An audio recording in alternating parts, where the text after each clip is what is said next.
kickboxing saved my life, and how I'd start to understand, like, why did that happen and how did that happen? And I understood that my body was the only place to go. And so in those 2 years, I like reintegrated back into my body instead of going into it neck up and I want to be important and I want to be in the front of the room and I want to tell people what to do. It was, I want to come back home. And I've never had this experience before in any exercise class. I felt like I was at like a plant medicine ceremony.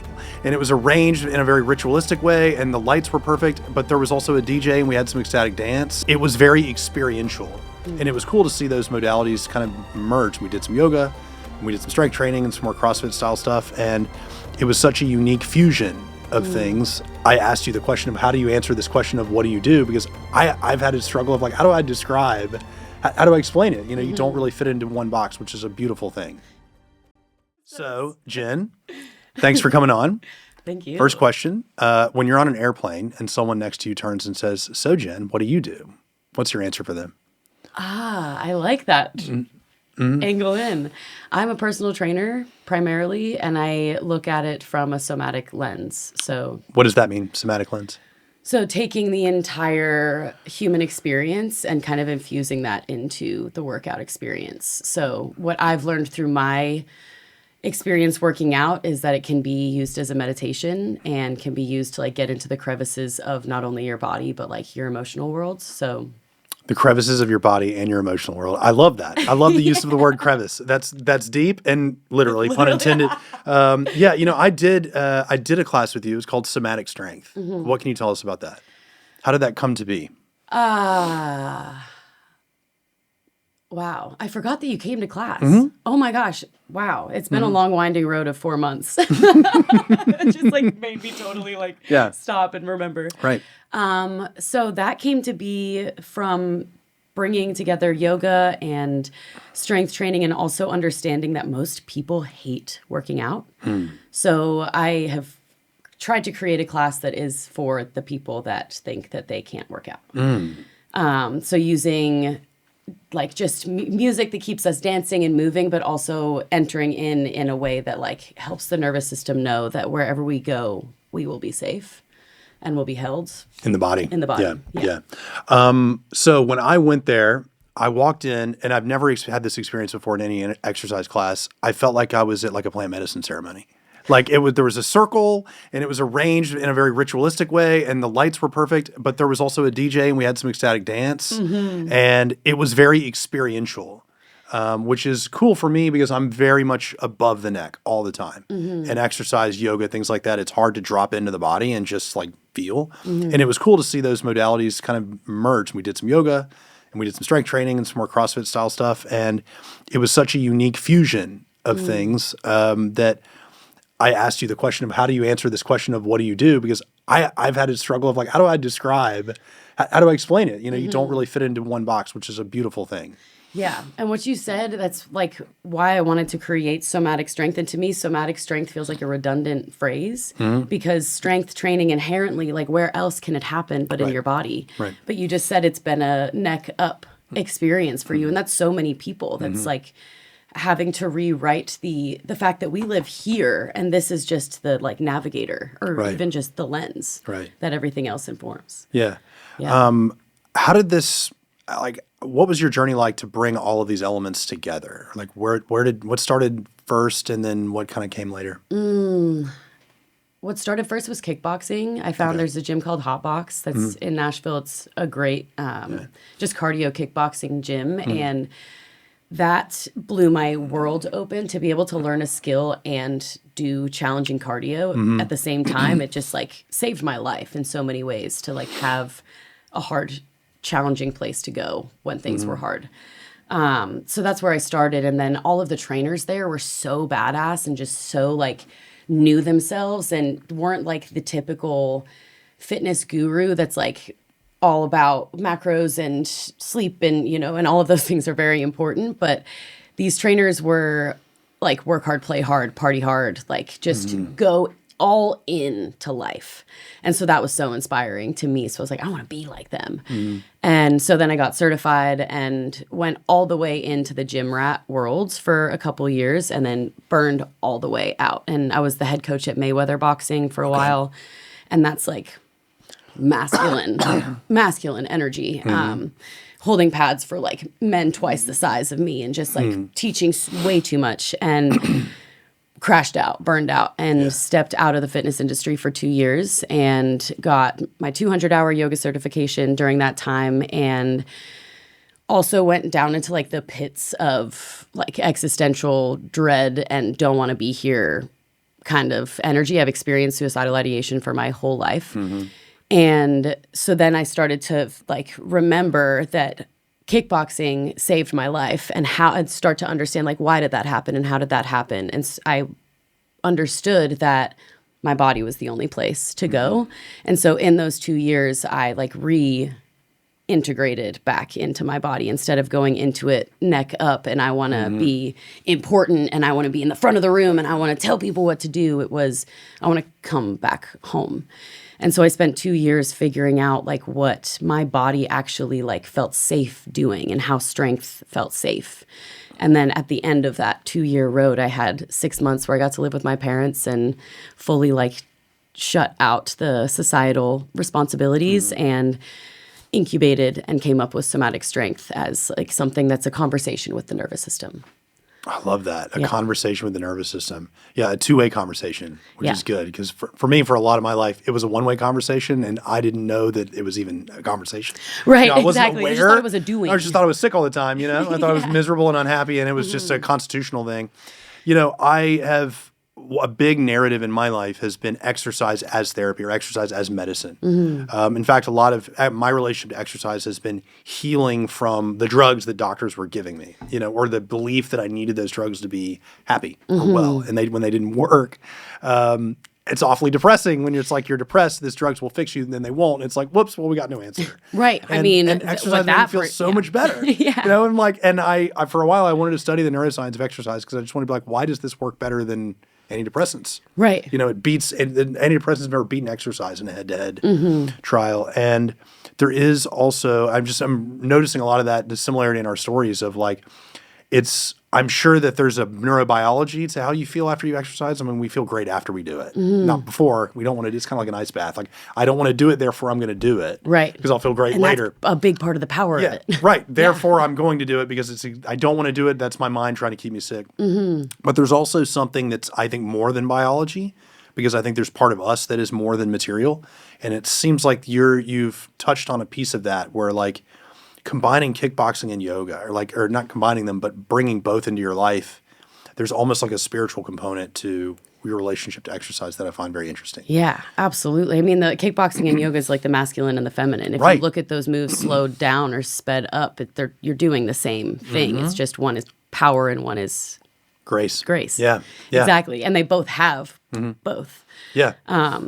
Yeah. Something that you said, I'm going to just slow down for a moment.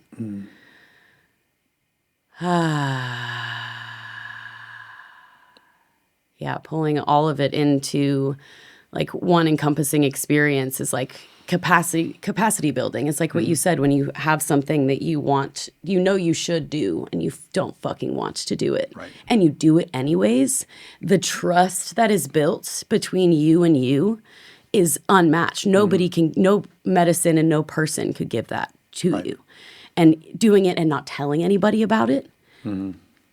Yeah, like not bragging about it, not having to post something about it. Yeah. And that's what's been so powerful with this new space that I get to run my business out of. This warehouse is this gigantic 20,000 square foot warehouse that you've seen. And when I go in there alone, it's a whole... throughout the whole month of January was a whole conversation. I would sit outside of my car for like 45 minutes, like talking myself into and out of and into, like, you can do this. Just get in there. And then I would get in, and that was a whole next chapter of like fighting myself and my resistance. Like, okay, just turn the music on, turn the heat up, get the lights right, and we just begin. Like shit, and whatever that is, just roll around on the floor. Yeah. And let the process unfold. And I mean, the trust that I have with myself now is like nothing I've experienced before, which is why, I mean, what this conversation was kind of sparked by was that photo carousel. Which was so like, you asking me the question that you did, saying like, how did it feel to post? I was so grateful for you to ask that, because it allowed me to check in with like, wow, it didn't feel like anything. Like it felt like I'm this another is day. just me. Yeah. That's beautiful. That's beautiful. Yeah, because I'm in deep relationship with my body. Yeah. It's amazing to see. It makes sense that I think it makes intellectual sense that someone who is a fitness professional would have that relationship with their body. But I think that because of the way social media and like fitness influencing works, it's probably much more common that it's the opposite. Like I said, I think there's a lot of fitness influencers that have very, very unhealthy relationships with their body. Yeah. And it's kind of refreshing and like satisfying to hear like, yeah, that this has been part of your journey of like self-love and being at home in the body. Because it's been a difficult thing, definitely for me. And there is something about exercise, yoga in particular. My discipline that I practice is Ashtanga, and it is kind of a combination of power and grace. And I like it because I can't get lost. Like I can't get dyspraxic or whatever and there's no mirrors. It's my practice. It's hard, but it just forces you to ground in the body. And sometimes at first, for a while, it was very challenging because there's a reason you dropped out of the body in the first place. There's a reason we couldn't be safe there. And so when you start coming back into it in a controlled way, you start to find what you were hiding from in the first place. Yeah. And that is a deep process, and it's been like you said something I want to talk about. You said trust with yourself. I love that. Like it's like a trust bond with self.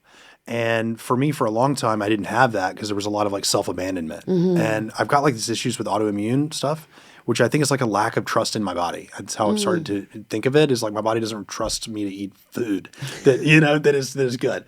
And there was years of just like defeatedness. And there's something about moving your body intentionally, exercise, or even just for me, I started walking. Like after I got off of my prescription drugs that I withdrew from, my body was just beat down. I couldn't walk to the end of my driveway. I was way overweight. It was like 250 pounds. And like I just was tired all the time. And I just started walking at Lake Radnor. And there was Gainer Ridge where you got to go up 300 or 400 feet. And that would like break me. I would have to stop several times on the way up.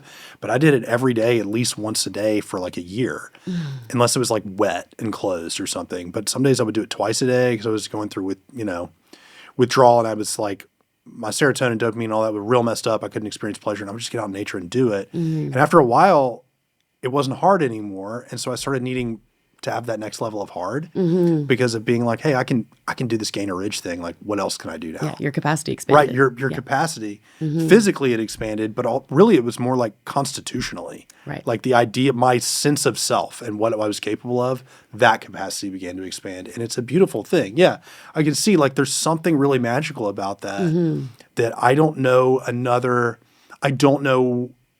door I could have walked through at that time in my life other than just walking, which was an introduction for me for exercise. Yeah, because the mind isn't going to figure it out. It's not like we can therapize as much as until the cows come home.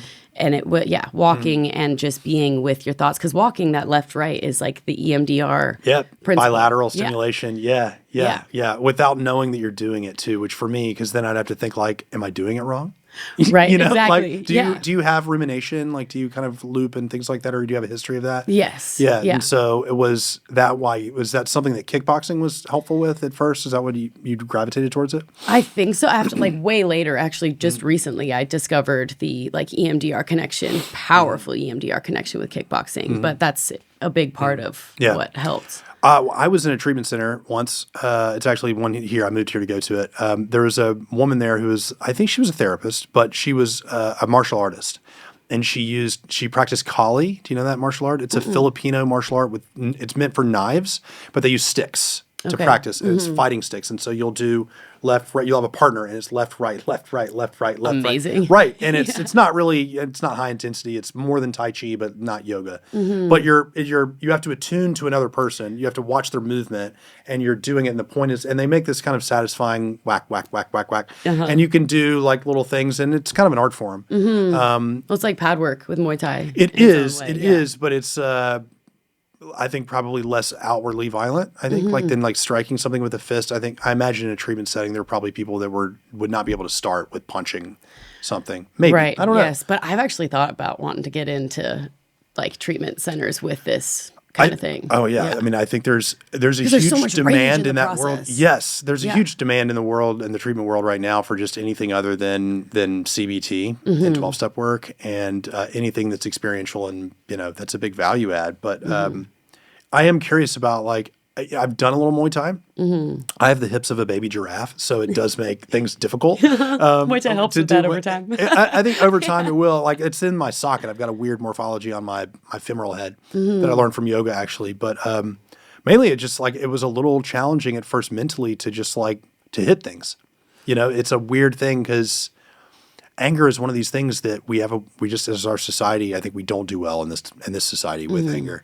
As a man, like, I've received a lot of messages about, you just can never be angry. Like, you're inherently dangerous if you're angry about anything. So just swallow it, and Which a lot is of men do way more dangerous. just get drunk, like, or whatever, like, just whatever you got to do to just not be authentic about how you're feeling in the moment.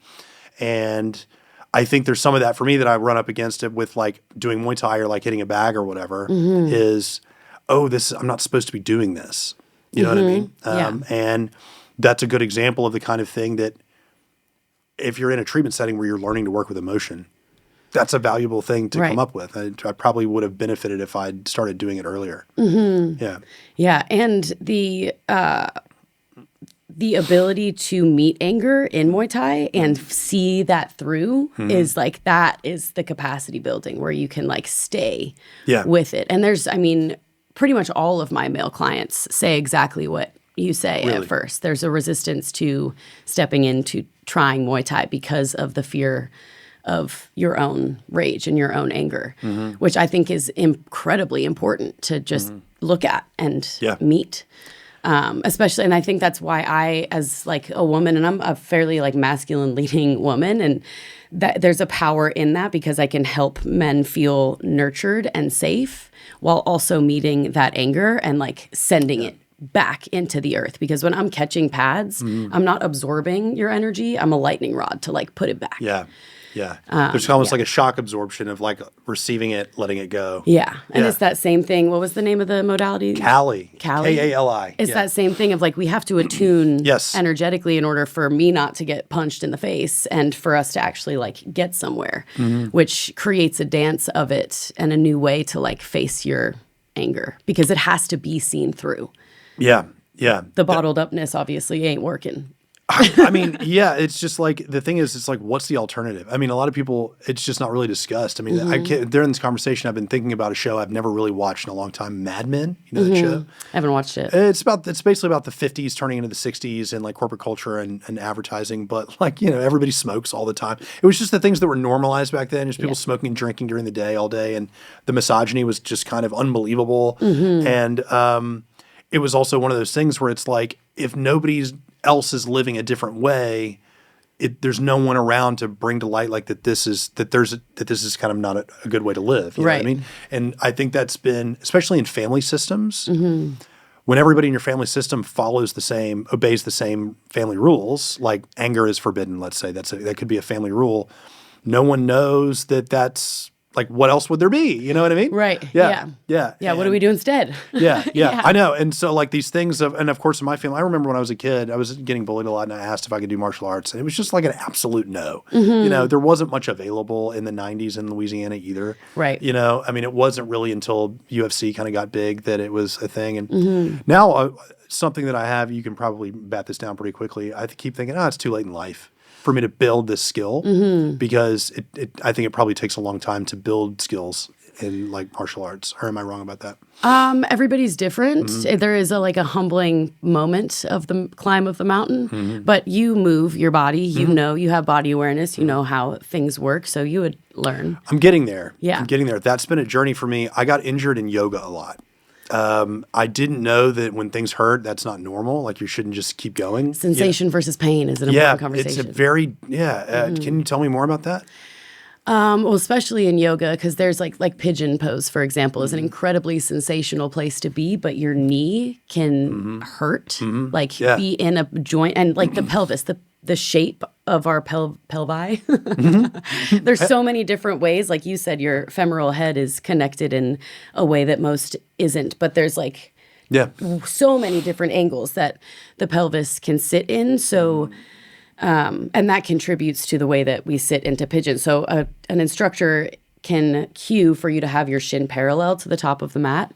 But for some knees and some hips, that literally blocks your access from your glute. And that would be pain versus a sensation, which is like when you're stretching a muscle. It's like, oh my God, it's a lot, but it's not. It doesn't feel like you're going to break. Yeah. Well, that's, again, like everything you just said, I'm like, this seems a lot like a metaphor for therapy, for like trauma therapy. It's like capacity. sensation versus pain. Yeah, your window of tolerance of what you can handle versus where it's like, this isn't in anybody's window. Like, right, exactly. This is not safe and I'm going to go. For me, a lot of the time it was like, oh, this isn't in my window of tolerance because I'm weak. Like my window's not big enough. And when sometimes it was just stuff where it's like, no, you're, my femoral head is not like that. It's like that. So like in-range external rotation will dig into my acetabulum and tear it. And like, then you got problems. But I was just sitting in it. Yin is the thing with that too. I think in yoga, if you just sit in pain, like you can really mess up your connective tissue, right? Right. Yeah. And that's why yoga needs to be vinyasa krama is a term in yoga philosophy that means a step-by-step digestible process. Like a good yoga class leads you in like the shavasana that you cry in. That's like, the vinyasa krama of it all was well done. Okay. Because your body like was safe throughout the whole thing. And so the getting into a yoga practice is a capacity building experience because you're gently, hopefully, able to meet your edges and feel what sensation versus pain feels like and learn how to breathe and pull back. And that does correlate really well to therapy when you come up into conflict or a hard conversation or like a really, really hard grief moment or something, how to be in there and that like, I got me here. Yeah. And I know how and when to exit. Yeah. And that's yoga is so powerful for those metaphors. For trauma informed. Yeah. Have you done any training with trauma informed yoga or have you looked into that modality at all? I haven't, and I have a little bit of beef with trauma informed, and I can be controversial here. Yes, you can, of course. Yeah. I love to have things nervous system informed. The trauma informed world, I feel like, has made it so that we don't actually meet our edges. And we stay like, I want to keep this comfy and not like... Right, safetyism. Yeah. Basically. Because it takes a very, very practiced practitioner to know that line in a client, to know like, I'm going to push you here and know that like, even though your body is trembling, that is normal and that is actually part of the process versus like you're hyperventilating and I'm going to tell you to keep going. Like that fine balance. Yes. Yeah. Well, I think it does take intuition and like just, I guess, empathy, attunement to just kind of know what your client's going through. Yeah. Yeah. I was realizing the other day that one of the people would say like yoga should never hurt. I would just feel ashamed because I'm like, it always hurts. Like it always hurts. Because I think it took a long time to know the difference in pain and discomfort. And, but yeah, it's just like there's always kind of like aches and pains in my body. And I've been doing more with exercise, mainly because I just want to be able to sit without pain, which is what asana means. Yeah. And it's ironic that it's still the thing that causes the most pain is to sit on the floor. But it's the hardest position. It is. It is. If I can get my knees under my hips, we're good. It's usually I'm tall and my femurs are long, so it's like it takes some doing. But I can get there at the end of an Ashtanga session. I can just sit on the floor and lotus, and it's amazing. Yeah. But so that's how you know that it is. Yeah. Yeah. It's like it is working there because it's what it's designed to do in Ashtanga. But the pain versus discomfort thing. Where was I going to go with that? Or you mentioned like the safety and like in the trauma informed world is about keeping people way far away from anything that might challenge them. And I can relate to that. Someone said something to me the other day, or not the other day, some weeks ago about like feeling unsafe. And I just got a feeling because I had just expressed, I think, a little bit of anger. And I had a thought like, yeah, it's not really my job to make you feel safe. It's my job to keep you safe. Like you're safe, but it's kind of not on me of how you feel, and if you feel unsafe when you're objectively not unsafe, that's something worth exploring. Then you're triggered and that's your responsibility. That's something worth exploring. It's not my job to take responsibility for that. And I heard something that somebody who was a security director at MIT basically said the same thing. Because right now on college campuses, there's a lot of discussion of this too. It's kind of this trauma-informed safetyism is kind of I'm triggered and right. And that's a you problem now because I don't feel safe because of your ideas. Right. Right. Yes. Right. Yeah. It's like there's no panther at the mouth of the cave. Like we're actually just having a conversation. Well, and so I think doing martial arts is kind of a radical thing and for that worldview. Yes. And it is interesting that yoga, a lot of people see yoga as something that's just all about peace, man. This is like peace and love and the breath and everything. And that's reductive and an incomplete view of yoga, of course. And just in the same way that martial arts is not all about violence. Right. Right. It's about discipline and devotion. Yeah. Discipline and devotion. Yeah. Yeah. Which martial arts have you practiced? Muay Thai. Just that's your main one, Muay Thai. Is there a difference in Muay Thai really in traditional boxing? It's like American boxing, other than the feet and the knees? Kind of. I mean, there's not much kicking in boxing. And I think that Muay Thai there are differences. I'm not educated enough to say what they are specifically. Why Muay Thai for you? It's how I was trained. And I did at Mayweather, it was boxing because Floyd Mayweather is strictly boxing. And I think that's boring because I think as a woman, my power lives in my legs. So that was more interesting to me. And I was trained by like really, really good fighters, which made it make sense as a warrior dance. Yes, I love that. Yeah. Muay Thai does, I mean, it can be incredibly kinetically violent, of course. But it's beautiful to watch. Yeah. It's almost kind of, it reminds me a little bit of Taekwondo. If you just watch people do like their kata, it almost looks like a dance. But Muay Thai seems more functional. Like you can actually, engage in defense with it. Exactly. Yeah. Yeah. And for men and for women, it kind of has a different medicine. Like for women, it's helpful to like know that you got you out in the world. Like walking down the street at night alone as a woman is different than walking down the street at night alone as a man. But for me, when I started get like kickboxing, not that I'm ever going to like fight somebody or hit somebody, but I know my body and I know how I can move if it were to come to that, which for me is empowering. And for men, I feel like it's like you're meeting your anger with grace kind of experience. Yeah. One thing I learned, I've done, I don't know, more than half a dozen classes maybe or so. It was a couple years ago. And then I realized what I was looking for probably was yoga, and it's what I needed at that time was a combination of mindfulness and movement.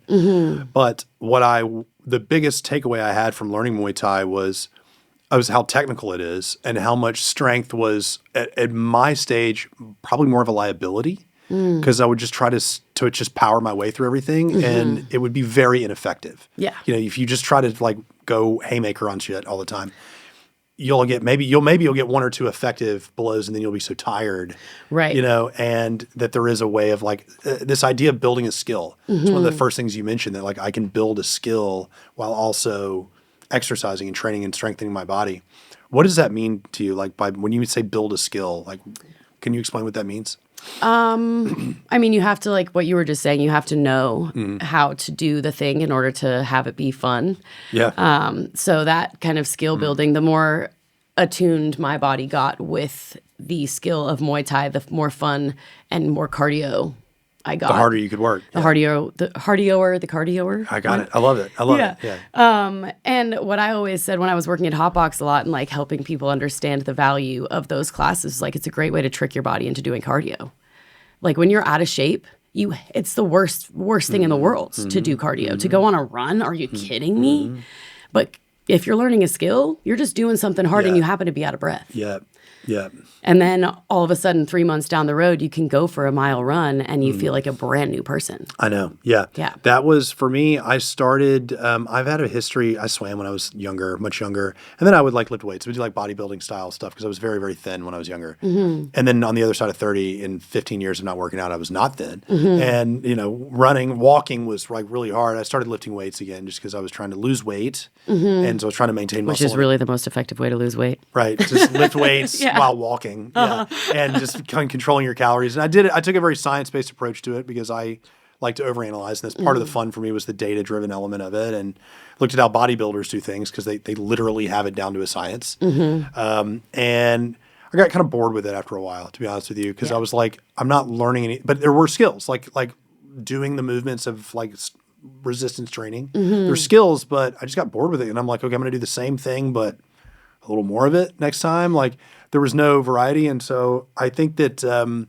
Chris Williamson talks about men when they hit their 30s go through menopause. Have you heard of this? No. It's just when you realize like you've just been jacking weight trying to get as big and strong as possible without ever thinking about like, oh, hey, my shoulder always hurts. Like, I wonder if that's normal, or like I can't sit on the ground and not be in pain. And like, I don't sleep well. That's the neck up. It's just all experience. right. Cause it's like, well, it's like doing this thing to fit in basically. Yeah. And without ever really thinking about, hey, I wonder what it would be like to actually be strong and athletic instead of just look strong and athletic, you know? Yes. And so I went through that and started doing some different things. But yeah, building that skill for me really went from there to yoga. Yeah. And it was cool to see a progression in what I could actually do as opposed to like how hard I could do what I could already do. Right. And now I do calisthenics, which is like, I've just been in love with it. I'm so obsessed with That's calisthenics. what the human body loves. Oh most. my God. It's like my inner child work. I swing on monkey bars. I get upside down and do handstands. There's rings. I swing on stuff. My favorite thing is the P bars, like parallel bars. I can just kind of swing and do L-sits and stuff. And it's not really like adding 10 pounds to your bench press and then just doing the same movement. There really is a thing with calisthenics where at a certain point, you either can do this movement or you can't. And there's no real like taking weight off the bar when it's your body weight. There's modifications and stuff you can do, but it's so exhilarating and empowering in a way to be like, I couldn't do this 2 weeks ago. And now I just did it and I kind of can't wait to come back and try it again. Yeah. And that's how it's also felt like to make friends, like learning that skill. You know, I mean, all of these things are so transferable, or of learning how to date. And like, I'm still figuring that out again because that was not a part of my life for a long time. But like at a certain point, you don't know how to do these things. And then you try and you try and try. And then all of a sudden, oh my God, I think I did that right. Yeah. You know, you like, oh my God, Yeah. you know, and it's got to be cool. With martial arts, there's just so many things. There's an infinity of things you could learn, especially if you get into mixed martial arts. It's a cool way. Now I'm just like, obviously I'm going to have to do this now. Yeah. Train Yeah. martial You've arts. sold yourself. I have, but it is, I'm just continuing to be fascinated by the parallels between, you know, the fitness things that you do and also like the other applications towards mental health. It's just a really amazing combination of lanes that you've kind of brought together. Yeah. It's how I've survived this long, I think, Yeah. to make life make sense. Yeah. Yeah. Do you think that, what does it mean to you that, you know, you've been able to find purpose from like all the hard stuff you've been through? You found a way that worked for you and then now it's your career. I'm so grateful. Yeah. So grateful. Yeah. I think that, I mean, once I really locked into personal responsibility, like that changed my whole life, like understanding that all of the things that happen to me are actually my superpower. And that's why I was bullied from the time I was in kindergarten until I moved out of the town when I was 16 years old. And that understanding I could be poor me and nobody likes me and I'm whatever. Or I can say, I know what it feels like to be the outcast in the room in a million different iterations. I know what it feels like to feel alone and not seen and whatever. And I never want anybody to feel like that. And I can pinpoint, I can see the person that's feeling that in a crowd of a million because I was there. Yeah. You have that sensitivity and you can just tell. There's some people who carry themselves in a certain way. Yeah. Yeah. And it all lives in the body. So I turned it into my career because I cannot, if I don't have the time to spend 3 hours with my body per day, and I'm not working out for 3 hours, but just presence, I'm not good. I'll spin out fairly quickly. And so in order for me to make money in this capitalistic world and make it all make sense for me and my body, it was the only way. And luckily I am fascinated by all that makes up the human. Yeah. Yeah. Whenever I do an immersion or a handstand or whatever, I did CrossFit for a while and there's just too much volume because I don't need almost any carbohydrate, but like going over my head, there are people who can just look at me and go, you got a rotator cuff injury in your right shoulder, don't you? Like they can just tell by looking at my body. And the way you were just talking, I wonder if you can do that for emotional wounds. Like if you can just see by the way people carry themselves. Some. Sometimes. Yeah, I mean, too. rounded shoulders and the prolonged grief and that kind of thing. But yeah, I mean, there are like kind of universal things that people carry in different places. There's this book that I love so much is called The Body Heals Itself. And it combines like all of the things that I do, but way more better. It's like anatomy and the chakra system and the energetic system and the emotional world and how all of that connects. So it has like a myofascial release exercise for the quads and what the energy is associated with the quads. And the quads are what the muscles we use to jump up towards opportunity, but also the muscles that we use to stop quick and pivot if we need to change direction. Yeah. So knee pain can come from when we're like needing to change direction in life and we're resisting. Yeah. It's called The Body Heals Itself. Do you know the author? I can't remember her name. Is it Louisa something? Yeah. No, it's not Louise Hayes. Okay, no. okay, yeah. That she is referenced in the book, though. Similar, I've seen something similar with her. It's more like medical things. It's like if you've got a thing on your, if you've got a boil on your whatever, and this is what that would represent. Yeah, kind of like an encyclopedia. Yeah. That's interesting. The Body Heals Itself. Yeah, I mean, The Body Keeps the Score is a big book. Have you read that? Yeah. I got beef with that one. Do you? Let's hear a little bit. Yeah. I think once I found The Body Heals Itself, I think The Body Keeps the Score, it misses the mark and actually like leading us towards what the fuck do we do about that then? Right. Which is what so many healing books have done for so long. Like get you to this point of like, yes, I feel seen and understood, and then they just leave you there. Right. Don't really have a prescription for what to do. Right. He, the author of Body Keeps the Score, Bessel van der Kolk, he has this clinic called the Trauma Clinic in Massachusetts. Almost all of what they're doing now is yoga, dance, and theater. That's incredible. Basically all of it. Yeah. And theater, when I did, one of the things that I've done that acting has applications for like therapy and like especially trauma therapy it's like it's qualitatively different from everything else. And it's because it forces, the work of acting is psychology. You have to understand the psychology of the character and you have to understand what would they be feeling in this moment. Then you've got to access your own emotional memory for what does that feel like to feel that way. And so you've got some memory back there that you're working with. You're trying to bring it for this performance. But what I love about acting is nobody else really needs to know what's in the memory bank that you're calling on, which was a thing that was always missing for me with like in group therapy settings or in treatment settings. They want you to talk about this stuff in front of all these strangers. And I've been in treatment settings especially with men, where it's just not going to happen. Like there's just like there's so much shame and social stigma around certain aspects of the human experience that men are just kind of not supposed to talk about. But if you're doing Shakespeare or whatever, like if you've got issues with your father and you're playing Hamlet, it's a different thing, and you can be seen without having to feel so exposed. And it is a cool thing, and it's an interesting thing that he does that. But also the yoga and the dance make perfect sense. Dance is also part of your medicine. Do you have in Somatic Strength? There's dance. Yeah. After, right? Tell me about that. What's the importance of dance?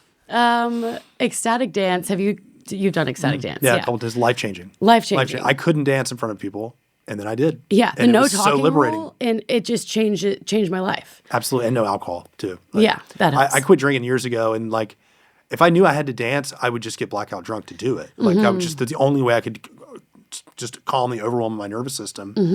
And one of the best parts of not drinking was just having a permanent excuse to not have to dance. So I was in this room with another guest, Jeff Sikarsky, and he was telling me, I was like, I think that's the next thing I need to try. And he's like, it's on Sunday. And I was like, I was like, all right, I'm on the internet. I guess I got to do it. And I went and did it. And it was hard. But our friend Jess Miller came up to me and was like, because I don't know how to dance. In my mind was that, I just don't know how to do it right. And she started dancing with me or whatever. And I just came out on a show. I was like, oh my God, I love this. I can't wait to do it again. Yeah. Yeah. It's like the only rule is there are no rules. Yeah. Basically. Yeah. But it was just liberating to move the body, and to feel what that feels like. Yeah, exactly. And, yeah. And that's really what it is for me. My mom was a dancer, so I think I have that kind of in me. But because she dancers had a tough experience, especially in the 80s. Like they were not treated well. And so she didn't want me to go down that path. So I was never led there, but my body, it's in my blood to move. So when I found ecstatic dance, to be able to be that free, the no talking rule was so powerful for me because at a bar or at a club, even just somebody telling me, even if somebody comes up to me and tells me that I am a great dancer, I shut all the way down. So the no talking rule at ecstatic dance was like, nobody's gonna tell me anything about what's happening. I can just be here with all this amazing. And I've started to find that it's a great way to warm up for a workout. Like, if I can't get out of my own way, I'll just put a wacky song on and like move. Yeah. Move. One thing I'm thinking of too, I did physical therapy for a while to figure out the hip stuff before I got it x-rayed, and we figured out like, oh, you have the hips of a baby giraffe. That's just what you've got to live with. But like when something would hurt, like in a joint, I just freaked out when I'd never experienced that before. So I just quit moving. And it took me a while to really accept that that's the opposite of what I needed to do. I needed to move and get fluid into the joints and lubricate them. And just when you were saying dancing as a warm-up, I'm like, oh, God, that's brilliant. Because you're going to move every joint, basically, and you're going to get fluid in it. You're going to move around. You're going to warm up. And get some dopamine in there to make you feel better about working out. Listen to music and booty dance in front of the mirror and whatever you got to do. Yeah, it feels good. For a long time, I would have felt like it was a betrayal to feel that good. You know what I mean? Like that was one of the things with exercise, too. It was hard to act with self-love because I didn't love myself, so it felt like a betrayal. Affirmations are like that too. Yeah. Can you relate to that at all? Or do you have, any clients that are like, I don't, that struggle with the same thing? Yeah. I mean, affirmations are hard, especially when you've gone so long with the opposite of like degrading yourself and letting the inner critic run the show. Yeah. It can feel like, the imposter syndrome of an affirmation after years of self-loathing is insane. Yeah. I mean, for me, I did find that like affirmations are still a little difficult for me. I'm so verbal anyway. It doesn't really do much to move the needle, but acting in contravention to the things that you believe. Like if you don't really love yourself, exercise, like a daily exercise habit, will just annihilate that. Like because the two things cannot exist at the same time. I've said like no one has ever said that's enough cocaine for me for one night. I'm going to make it to my 5 a.m. hot yoga in the morning. Yeah. Like what they would really say is like, do we have enough cocaine to get to the 5 a.m. Get me to yoga. Yeah.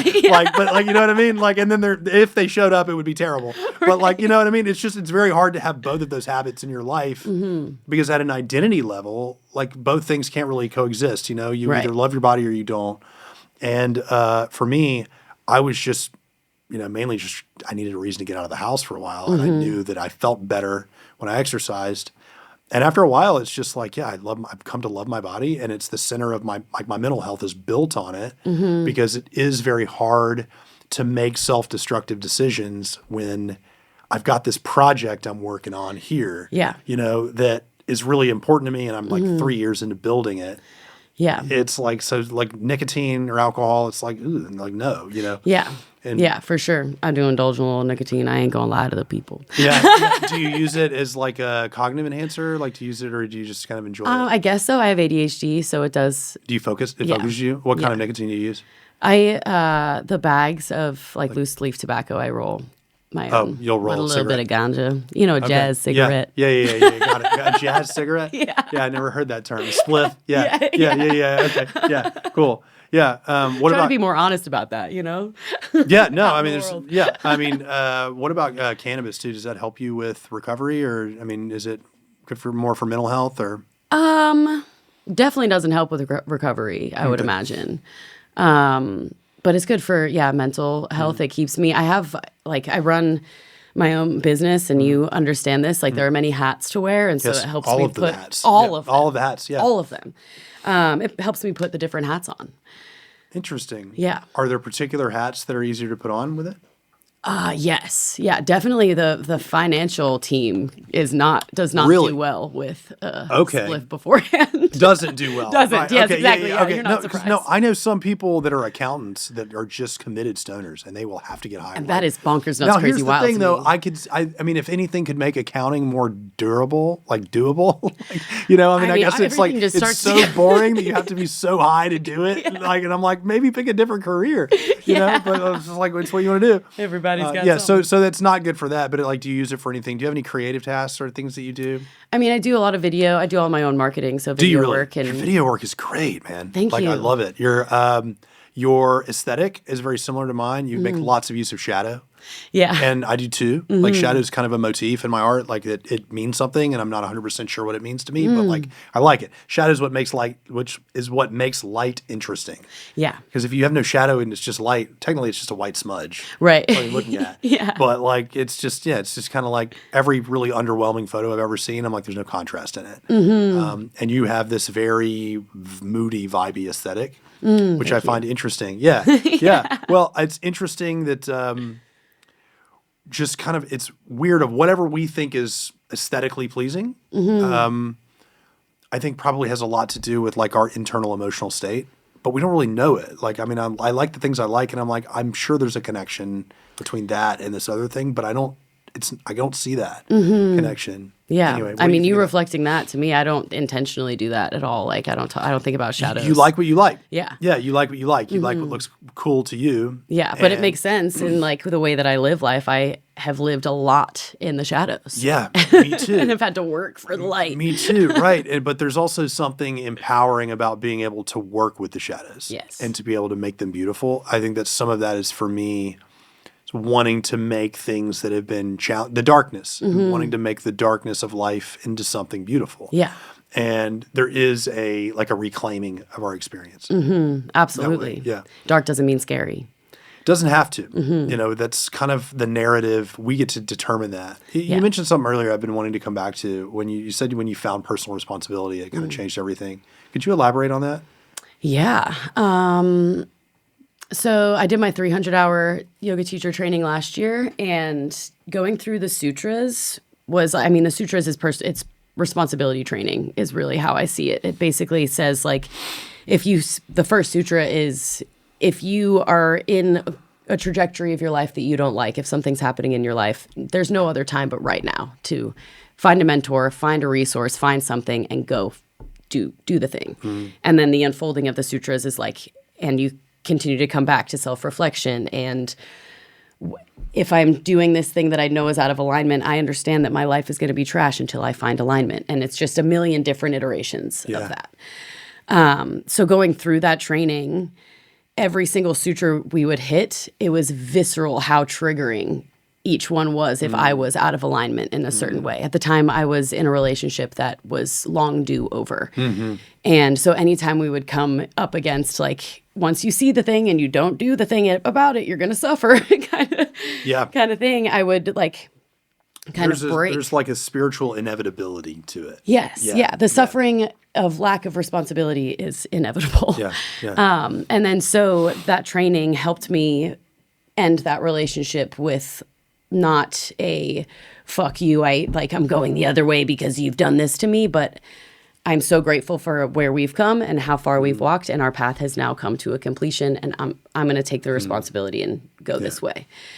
And everything from that showed me my abandonment wounds. It showed me how I grieve, because the way that ending unfolded tested every single relational trigger I could have come up against. And the only person to come back to was me. The call was coming from inside the house. And so, and the way that it unfolded, there were like community members that had their own feelings about it. And so I was having all of these, and I followed the train all the way to Shittown anger, and there's nothing there. That is just hell. And so to get my way back, I had to take personal responsibility for how did I play a part in making that communication so confusing that now I can't even talk to that person, and like where was my responsibility in that shrapnel. Some relationships are still in my life, some relationships are not, and that's fantastic, because I was able to see that no matter what, I got me. And it's like just zooming back in, it's like the whole concept of like, if you're triggered by something that I say, it is not my responsibility to handle your trigger. It's your responsibility to say, this is the story that is coming up in my mind that I'm bringing to the table right now. And I either want to talk about it right now, or I'm going to go handle it, and I'll be able to reflect with you later. Yeah. Provided you have the capacity to do that. Like that's the thing about building capacity, expanding that window of tolerance. Yeah. It sounds like that was the first. Sounds like this breakup, I guess we'll call it that, the way you ended this relationship, it was the first for you to do it that way. Yeah. I had never broken up with anybody. It's always been the other way around. Yeah. So, I mean, you've reflected a lot on, what that was like. I mean, how long ago was this for you? A year now. A year? So, I mean, looking back on it a year later, what do you think you've learned from that experience? That my integrity is my responsibility and the integrity of others is theirs. Right. And that spewing responsibility elsewhere will only shrapnel my energy further. So the biggest thing that I've learned is that when I feel something, the first thing to do is to come home and not look for somebody else to fix it or affirm it. Yeah. Because that was a big pattern of mine, was to the codependent, the deep-rooted codependent pattern of like, I feel uncomfortable in my own body, so my brain's going to find any possible reason that it's your fault so that you can help me with it. You can fix it. Yeah. Yeah. And nobody ever can give you, scratch that itch that need is looking for. Yeah. I've found that like sometimes you can get temporary relief through another person, but it's not making it go away. You're just dissociating from it. It's still building. Yeah. You know what I mean? It's kind of like getting high to avoid your problems or whatever. We have a lot of experience. Your inner child is still like, wait, no, but it wasn't But that. here's the thing. When you're getting your fix, you can't hear it. So it's just freaking out more. Right. Yeah. What does the word responsibility mean to you? I mean, do you have a way of how you would define that? Ooh. Your ability to respond and integrity. Yeah. Yeah. Yeah. I guess power to respond, like literally the ability to do something about it. Yeah. It's a very empowering word. Yeah. I always, I had a very hard time with that word for a long time because I also have ADD, and it's been a real challenge. School was in some ways a breeze, but also in most ways that mattered really, really hard because I just would not remember anything. I'd forget to do stuff, and like I still now, I've realized that ADD is the reason that sometimes I'll just be like weirdly afraid that I'm in trouble and it's because everything's going well.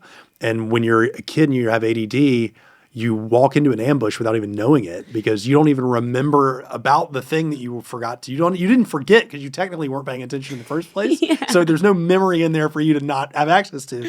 And I would always be told how irresponsible I was, and like being responsible means like being a good person, but I felt like I was incapable of doing it.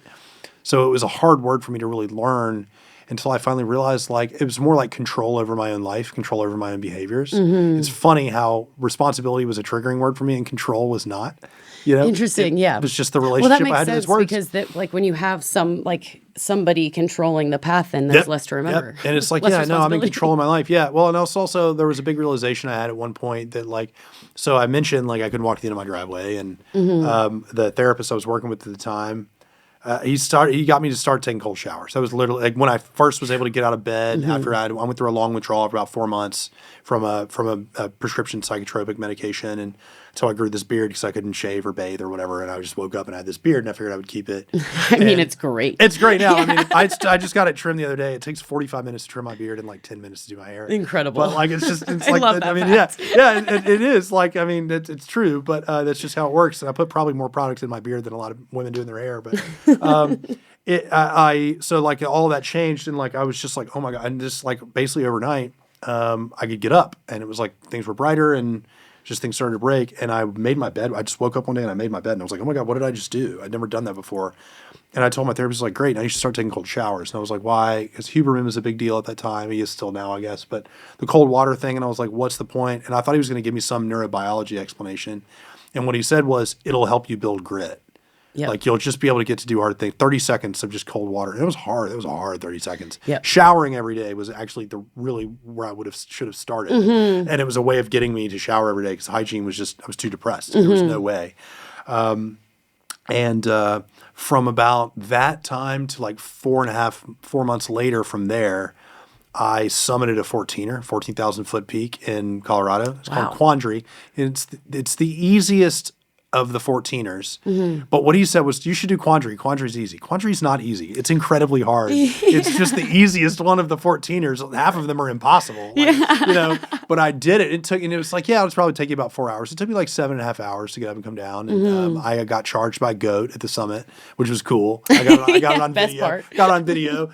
And but it was man, I can't believe I just did that. And I was on like a family vacation, and none of my family understood what I was doing. Like I went off and did it by myself, and like they're just my folks they like to go. We're from Louisiana. We like to go to the Gulf Coast, sit on a beach, all inclusive resort kind of deal.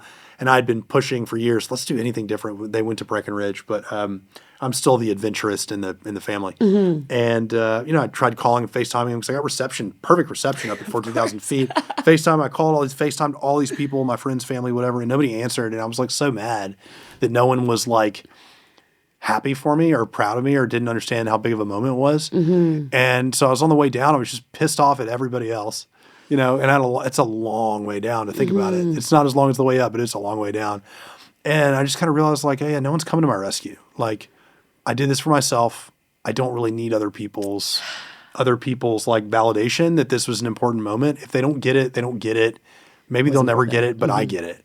And it was a changing moment for me. It really was just like I was bitter, but I had about 2.5 hours going down a mountain. I literally went to the top of a mountain to find wisdom, and I found it in the form of this bitter pill that I had to swallow, which was no one's coming to my rescue. I'm in my 30s and like this is for me to do, and I think other people will be glad when they see the results of me taking responsibility, but they're not gonna cheer me on while I'm doing it. Yeah, it is a very solitary experience to have that be. And you've said a lot about like coming back home, and that home is in the body, right? And it is kind of a solitary experience to be in the body, but it is a place that you can always come back to. Yeah, absolutely. And it's that like you following the resentment, the bitter train all the way to shit town to find that like that's actually not where you wanted to be at all, which is the thing that got you to where you wanted to be. It's that same like experience. But like that option's still available. You know what I mean? Like it's available to all of us. It's just like for me, like I could just go back to like getting super drunk all the time. Like, I could do that. Like it's a choice that is available. Though. I mean, no, I couldn't right now because my life has become so good. I really wouldn't be willing to live without what I have. Right. I'm not willing to live without good sleep. Yeah. Like when I don't get a good sleep, it's a mess. I mean, really, it's been a big challenge for me, like with just all the challenges with my body and my nervous system and dysautonomia. To be awake during the day and asleep at night has been the biggest challenge in my life. And now I'm basically able to do that without having to take drugs to do it. And I'm not messing with that. Like correct. I don't even take caffeine anymore because it's a stimulant. It messes everything up. So I probably could not live with the dysfunction that I used to live with. Right. Yeah. Once you know, you can't not know. Yeah. You just can't not know. But like, when you have things like complex PTSD, living with dysfunction is just normal. It's just Tuesday. Right. I mean, it's just like the things that people just don't really realize when everything is hard, that you're just basically triaging everything. But in principle, like I could go back to the bitterness. I could go back to the victim mentality. That neural pathway still is there. We don't close those off. You don't unlearn to swing a golf club. You might get a little rusty at it, but you can get real good at it real fast if you start again. That's how skills work. And so it's like a continuing decision that, I'm not going to go down that path. Like I'm going to do the harder thing because the life I want is on the other side of hard things and a few hard conversations. You know what I mean? Yeah. Yeah. Yeah, absolutely. And that makes me think of like Abraham Hicks. You're familiar with Law of Attraction?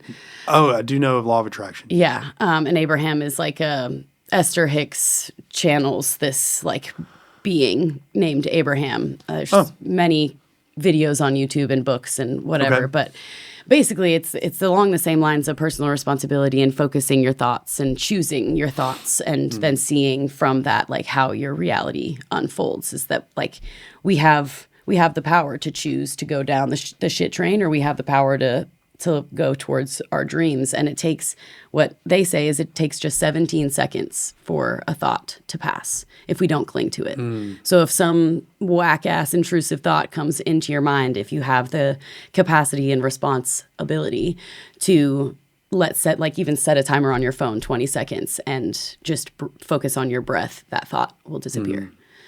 And that is, I don't even know why I said that and thought of that, but just the power of the mind is like... That's incredible. I've had a really hard time with intrusive thoughts, repetitive thoughts, rumination, perseveration. And it's very hard. I mean, for a long time, I would lose hours or days to just like a lot of them involving anger or fear or things like that. And probably because I haven't had a way to like vent that out, to express it.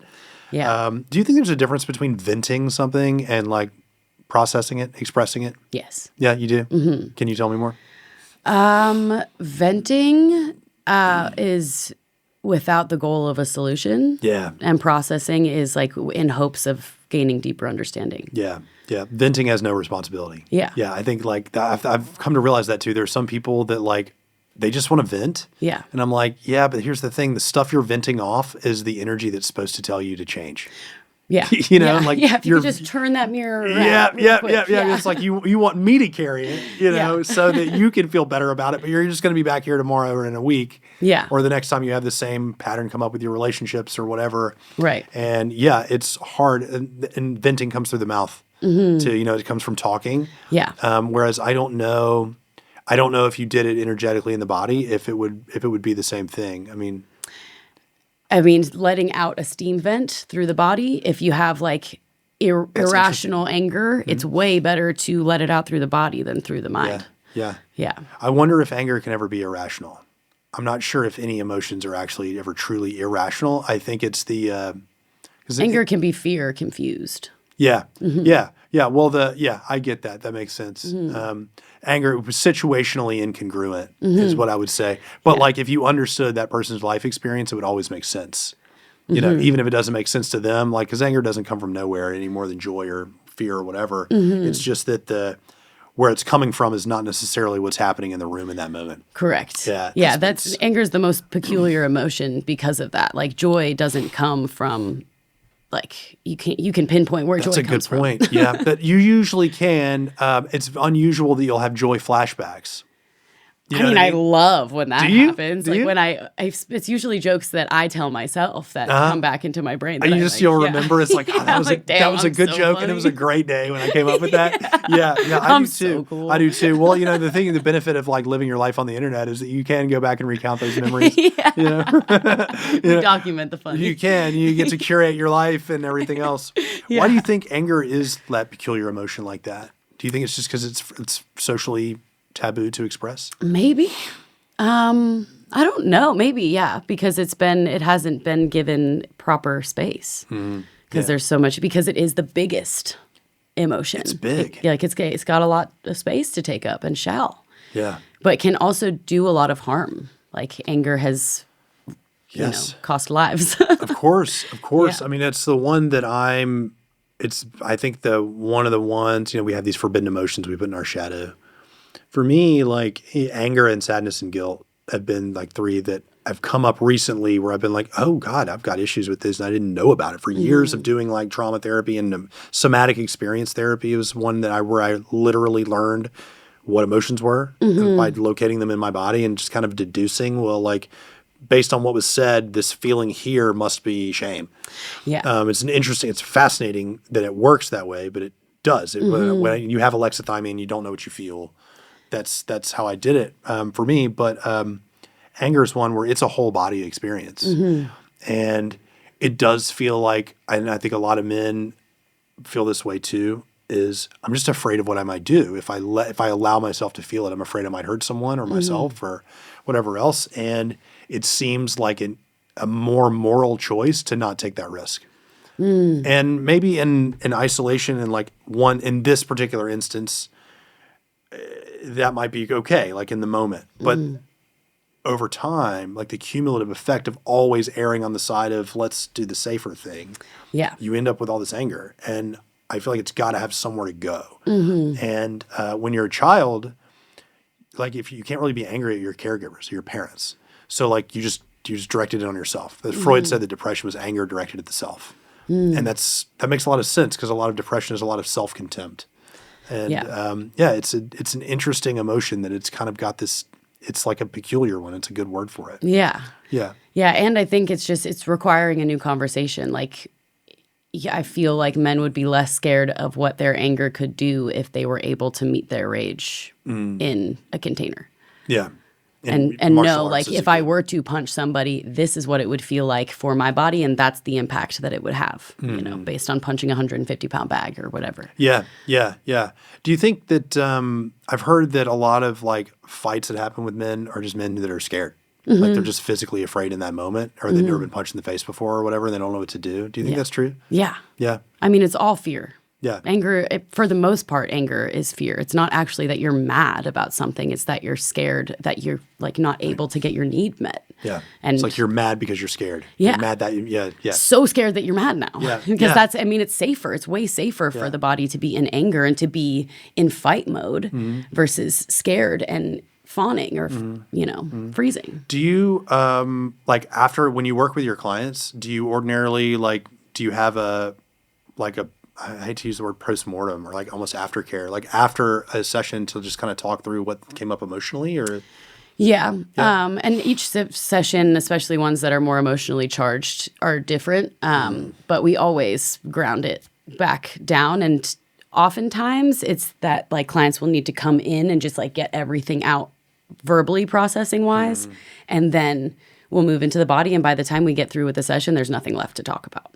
Good. Cool. Yeah. That sounds, nothing left to talk about sounds really relaxing. Yeah. For me, because there's always something more to talk about. For me. I mean, that's what I'm here. I'm trying to figure out a way to make money from it. There's no stopping it. I mean, we could go for days. We could. Yeah. I've never had a conversation so far on this podcast where I felt like I didn't have, I had too much time. Yeah. I mean, it's just never happened. I did an interesting thing about a week and a half ago in Louisiana while I was stopping there at the doctor's office. I did acupuncture, and it was ear acupuncture.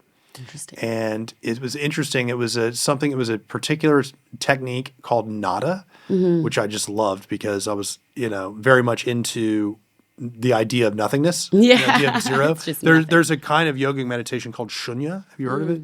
Shunya means zero or void. It's basically zeroing out the ego. And so to try to just back out and be only witness. And I've just found so much has helped me mentally, emotionally, spiritually, but also creatively. It's very hard. Like writer's block is very hard. Things like that. That's all ego. Yeah. Not wanting you to become an Right. artist. Don't meet Not yourself. wanting you to become the person you've always really wanted to be because then you won't be you anymore. So I was really curious about it, but it's... NADA also stands for the National Acupuncture Detox Association. And it was founded by Black Panthers, the political movement in the 70s to help their members get off heroin or to help Black people get off heroin in the Black communities in New York. So I wasn't on heroin at the time or, whatever, but I just was like, sure, I'll do it. And it was offered to me. And the effect on me was with these few needles in my ear, I stopped thinking in words for about an hour. And it was such a relief. Yeah. It was such a relief. And it was like total, but I was completely clear. I was watching wind blow through the trees and I wasn't thinking trees, green, wind, but I was seeing it and thinking about impermanence without thinking the word impermanence. I can tell it's satisfying to just be alive and awake, but not be constantly thinking. Yeah. Such a relief. And the only thing that really for me is similar is like after I used to swim, and it was just always max effort for me. I think probably because of the way my hips displaced in the water or whatever. So after an hour of swimming a mile or whatever, the total calm of the body and like the quieting of the mind and just laying like that. Yeah. And there is something about that that's kind of like you'd say like Shavasana and cry. Yeah. I mean, I've never really had that experience with Shavasana, but yoga, it is kind of like that's probably the only activity where in the moment, there's just not enough room for words. Right. Because with the discipline I'm doing with the Ashtanga, so much of it is about the breath and the focus and the drishti and just remembering what's next that just kind of crowds out everything else. Right. Yeah. And there's a Sanskrit phrase. It's chali vatam chali chittam, which means as goes the breath, so goes the mind. So as we focus more on the breath and it becomes more important that we are only focusing on the breath, the mind is washed. Clean. Breathing was really hard for me too. I had to learn to breathe. Same thing as just learning to move and everything else. And it still can be challenging. I wonder if you have any ideas on why that would be. What about it is challenging? Well, I've tried holotropic breathing, like the Wim Hof thing where you breathe intense in and out and then you can, in theory, have a psychedelic experience. I've tried that. I get really sick. I get really bad vertigo, dizzy. It is not for everybody. There's a lot of contraindications to that breath. Yeah. Well, I know I have dysautonomia. Like my autonomic nervous system is usually not in the right gear. Yeah. So that probably makes it way worse. Yeah. But I do still, if I'm consciously focusing on my breath, it can kind of spin me out. I think I held my breath for a long time. This is an adaptation of like fear. Yeah. And I think that's probably why I talk so much, because it was the only way to stay not passed out. Mm-hmm. It all makes sense. Yeah. But it's interesting doing things like box breathing or 4-7-8 or things like that. I can get a little anxious. Yeah. Interesting. I think that, box breathing can make you feel like you're in a box. So yes. Yeah, that makes sense. What I would recommend to just have something more easeful is just an extended exhale. So counting what your normal inhale is, like a count of 4 or 3 or 4, and then starting to double that. So in for 4, out for 4, in for 4, out for 5, in for 4, out for 6, until you get to 4 to 8, and then hang there for a little while and then walk your way back down. Ooh. And it kind of helps just expand the system without having it, box you in. Yeah, I love that. Well, it's like the gradually elongating it too, because I've learned just a little bit from yoga and about the logic of how breath works. Mm-hmm. And it's not necessarily about it's not just the ratio of inhale to exhale, but it's also about you're moving in a direction. Mm-hmm. So I took a cold shower before I came here because I wanted to wake up, and I just immediately was like, okay, I need to just focus on not hyperventilating. Of just trying to slow my breathing, and it's not the breathing being slow that relaxes me, it's the slowing. Right. And that caught when you were 4 to 4, 4 to 5, 4 to 6, where I was like, ooh, yeah, I bet that would be really nice. Mm-hmm. Yeah, ease yourself in. Yeah. So you said you did a 300-hour training. Was that in addition to a 200-hour? So you'll do a 200-hour as your intro to yoga teacher training, and then 300? Mm-hmm. Yeah, typically 200 hours are more vinyasa, physically focused, and then the 300 is typically more philosophically focused. Yeah. Was there a particular discipline or style of yoga that you've trained in, or is it? Just power flow is what I got into initially. My body loves yin, but I struggle to lead myself through yin practices. Really? But I never really jived with Ashtanga. Mm-hmm. Just it was very specific, and I like flow. Yeah, that's a really good point. Mm-hmm. I think what I don't like about what I like about Ashtanga so much is that it is so rigid. Mm-hmm. I think because again, I need containment in that space, and my whole life is flow. Mm-hmm. I think I flow too much. Yeah. And I do things that when I feel like them rather than when I need to do them a lot. Mm-hmm. And so I think that for that reason, Ashtanga has been good for me. But I could totally see how. Probably it's much more popular to do vinyasa. I think if you look at any yoga app or whatever, 90% of the classes you're going to find are going to be a hot flow or a vinyasa or whatever. Mm-hmm. And that's a beautiful way that you put it. I'm sure that martial arts is like that too, because you're not really constrained on what you are going to do in the moment. Yeah, there's general principles of how we get from point A to point B in both of them, but how you place everything in the middle, there's no rules.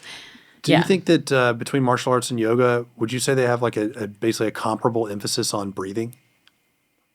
Yes. And yoga just uses exhales to release, whereas Muay Thai uses exhales to find power. Mm-hmm. Yeah. Yeah. So it's just... There's also a timing and a synchronization. And that was a big eye-opener for me too when I started practicing both was... I think yoga for me really is you're doing the movement so that you can breathe.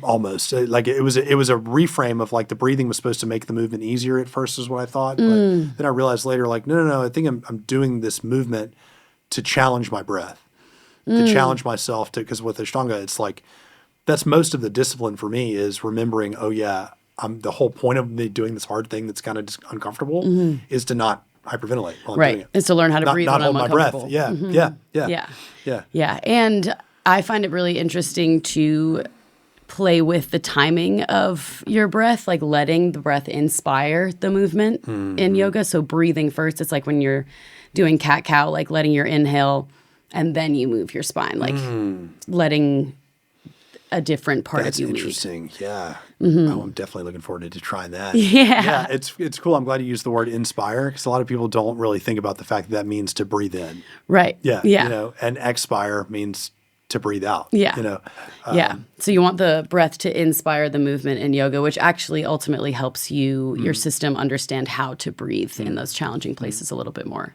Have you, in your yoga training, is meditation just without movement, is that a part of your practice? It is. It's again, something that I struggle with is sitting still meditation.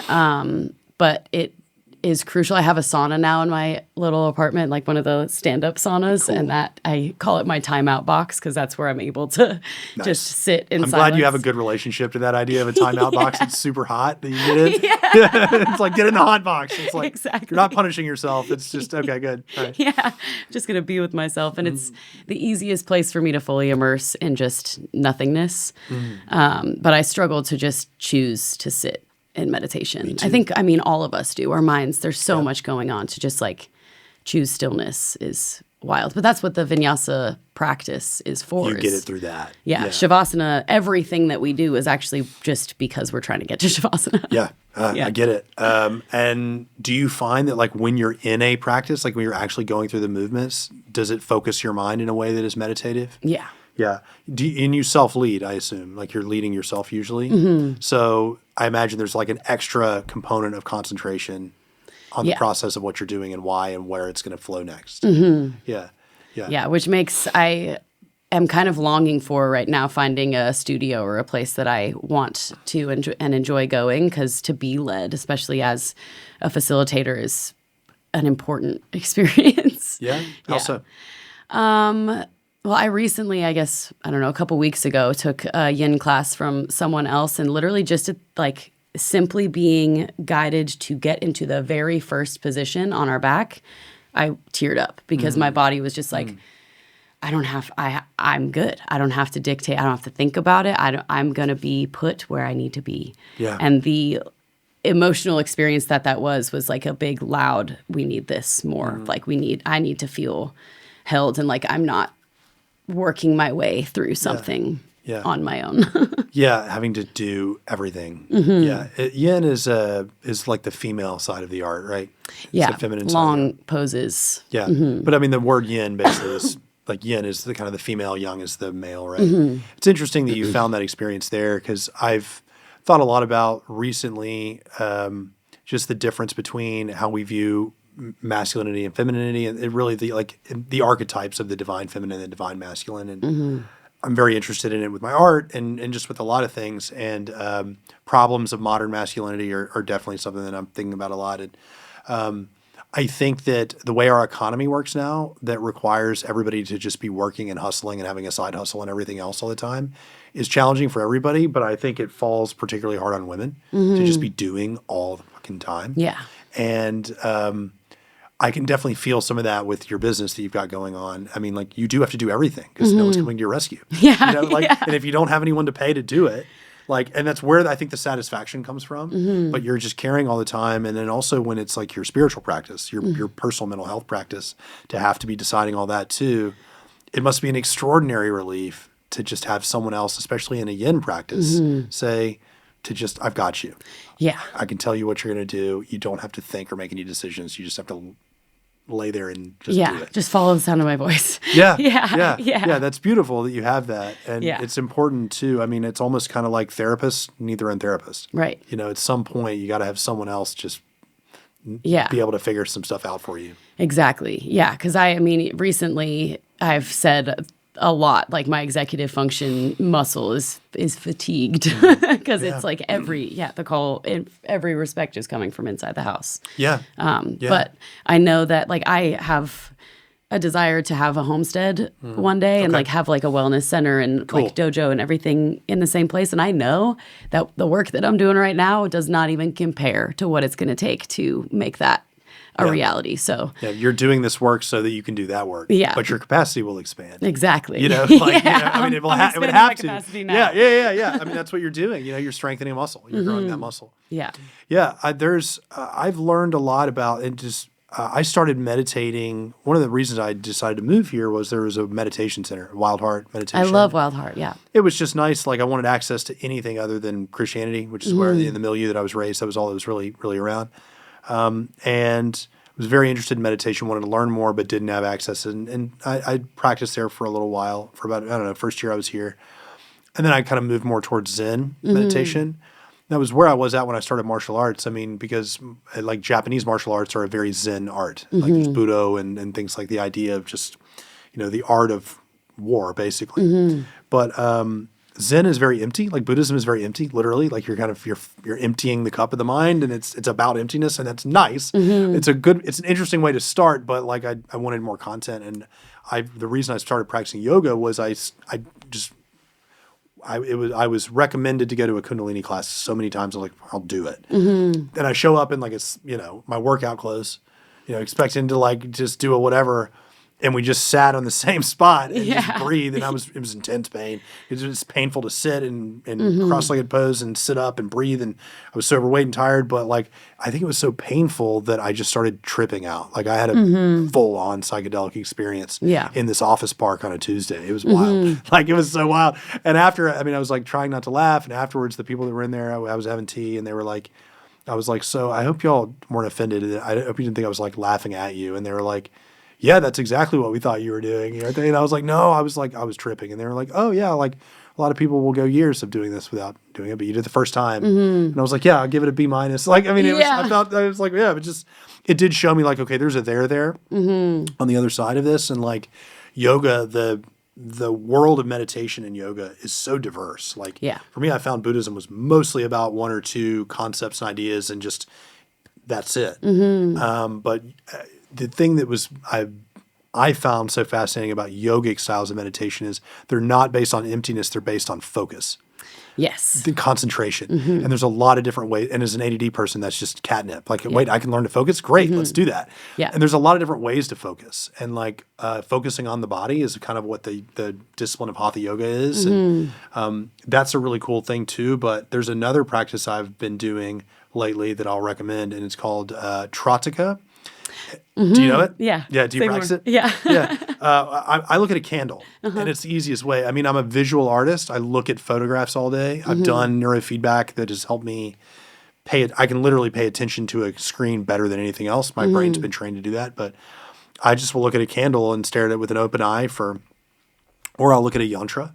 Yantras get wild because they're so complex and whatever. But if you'll stare at it without blinking or moving your eyes for a minute or more, then you close your eyes, it stays, and it's like burned in. The opsins in your brain and your eyes have, exhausted themselves. And so you just kind of stare at it and it moves, and it's so fascinating, but it's just so non-ordinary and weird that the boredom factor is not as much of a deterrent. Yeah. And that's a big issue, I think, with people that are ADD. The thought of sitting still and doing nothing with your eyes closed for 20 minutes is very daunting for It's me. impossible for, ADD mind, but like the Western mind in general. Like we can't empty our mind. And the digital stuff that we see, like, all day. Yeah. So at least I can just focus on this thing, and it does bring kind of a level of clarity. And it's cool that there's probably hundreds of other things like that are out there that we can do that are different from the traditional just mindfulness.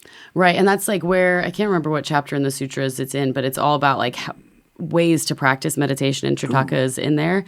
And what it talks about is like the goal is not to empty our mind. It is just to hone our focus, hone the monkey mind so that it knows where to point towards. Yeah. Which is like that flame practice is brilliant, because then you can start to hone your visualization muscle, because you can see that like I can see the flame still. Ooh, I wonder if I can turn it into a tree. And then you're able to like dream up your whole dream life inside of your mind. That sounds amazing. Yeah. That sounds amazing. To be able to create images in my head is kind of what I do all day, is what I'm trying to do. And becoming a photographer, it's a relief to be able to just show people. Yeah, like, exactly. Trying to describe it. Yeah. It's like, this is what I'm trying to do. And they're like, oh, got it. People ask me, I asked you, like, what do you do? How do you answer that question? It is weird that people in our culture want to define us by what we do for a living. But I think in both of our cases, it is probably a good way to open the door to who we really are, because what you do is so personal to you and your experience, and me, this is too. But I also don't really know how to answer the question. Like I could say like I'm a photographer and I'm a YouTuber and I'm on the road to becoming a men's coach, but like really when people ask what kind of photography are you into, I really don't know what to say. I don't know the answer truly, but at least with photography, I can just be like, this. Yeah. Like, this is what I like. And they'll go, ooh, that's amazing. I'm and I'm balls deep in the human experience. That's That's it. all Like, I that's can it. say. I'm a human being having an experience. I don't always do it that well. It's frequently messy. And sometimes it makes weird smells, but like I'm doing it, like I'm doing it. here. I'm doing it, I mean, for a long time, I wasn't sure that I would be either. I'm going to turn 40 this year, and I really didn't think I was going to make it that long. I mean, I was planning on it, and so it's a cool thing to feel differently about it. Yeah. And to have 40 feel like a celebration is amazing. I guess it's gotten to where for me for birthdays it's just often it's just another day. I guess with this one I'll probably do something. I suppose I'm not the kind of person to say, "Hey, let's come celebrate my birthday." Right. Well, because you didn't think you were going to make it to your 40th birthday. It's so probably there's a part worth of you in celebrating. that. Yeah. That's probably worth marking that event, if nothing else, as like a ha. Yeah, I got you. Yeah, but I mean, I think there's a lot of people that have that experience and are silent about it. Right. And there's this saying that I can't remember who wrote this, but it's that most men lead lives of quiet desperation. I assume today, if that was written, it would be most people. Men was a generic term for everybody back then, but I think that's true for a lot of accountants that need to get high to do their job. You know, I mean, and I was just hurtling towards a life I didn't want for so long, and my body kept sabotaging it. And I'm grateful for that now, but at the time it was so devastating. It was so hard. I thought I was going to be a lawyer, and then I thought I was going to be a law professor, and wanted to go into business and do venture capital and start companies and whatever. And what I really wanted was just a creative outlet and creative freedom. And it really wasn't until a couple of years ago I was just watching movies and I learned that an independent film is basically a little startup company. But it's what it is. You got to have a pitch deck, you got to raise money, and I'm like, oh, I know how all this works. But it's really in service of a creative vision. I mean, you hope to make money so that you get to make another movie. But like you've got a creative vision, you want it to work, but then once you make it, it lives forever. You don't have to keep running it, which is always my thing with starting companies. I was like, I just want to put it together and then move on. Yeah. And I'm glad I didn't find that. There's a much more direct way to create. And the thing is, once I got my diet, exercise, sleep, and then really started leaning into the fact like, oh, I'm a creative person. Like, and that's a good thing. That's not a bad thing. And I moved here and lived in a city where like there's other artists. It's amazing how much easier it is to be happy. Right. And whereas now I'm also like, it was impossible before. Right. Yeah. Because you were living just up here. Man, it wasn't even up here. It was in somebody else's up here. Like it was in someone else's idea of what up here should be. I was trying to live a version of what other people thought life should be like. And I wouldn't have guessed that this is where I would have ended up because I would have thought it would have been wrong to envision this kind of thing. It just came to my mind because you were talking about creating images in your head entirely from whole cloth. And to be able to do that with your life is a cool thing, and I didn't used to have that freedom. Yeah. And it's a skill. It's a skill that we can build, that we have to trust ourselves in order to. Yeah. It all really started with just like learning to move my body. I mean, it's kind of coming back to the work that you do is if you can't do that, I think like if you just cannot be able to go and break a sweat, even a light sweat 3 or 4 times a week on a consistent basis, everything else in life is probably going to be pretty hard. Yeah. I think like if you're just incapable of doing that, of having that grit. And so it's like, why not start there? And yeah, because this is where we live. Ultimately, this is the only place where we're always going to be. And so all the messages, it's like our gut it's like, this autoimmune stuff, our gut is directly connected to our mind. That's actually where we feel. That's where all the serotonin comes from too. It's like 90% of your serotonin comes out of your gut. Yeah. It's so important. And then the heart needs to be a part of that conversation because yoga philosophy believes that our mind lives here. And this is just something that we look at the world with, but our mind is here. And this channel has to be clear in order for anything that comes out of this thing to make any sort of sense. Or that goes in. Yeah. Or goes in. Yeah. Right. That's right too. Both things where it's like, it's weird that we have the one orifice to do both. Yeah, I just got to make sounds to It's got to make, we got to put stuff in it and then we got to bring sounds out. It is weird, that like, and it's just like, I saw, I've been studying, I'm in a course called the Neuro-Shamanic Path, learning about Neuro-Shamanism and Neuro-Shamanism. It's interesting. It's kind of a new thing. My friend Laura Martinez, she was my first guest on this podcast and it's a new program that she's doing. She's the Neuro-Shamanic healer and she got a degree in neuroscience, and then she's a clinical therapist, but she uses these shamanic practices. It's kind of in her heritage, and it's interesting. Neuro-Shamanism is it's basically shamanism, but it's with an understanding of the neuroscience of why drumming works the way it does, how trance states happen and essentially brainwave activity and just the science of the nervous system and things like that. And so it's tantalizing to a Western mind that wants the neuro, but then you get there for the shamanism and it's a cool thing.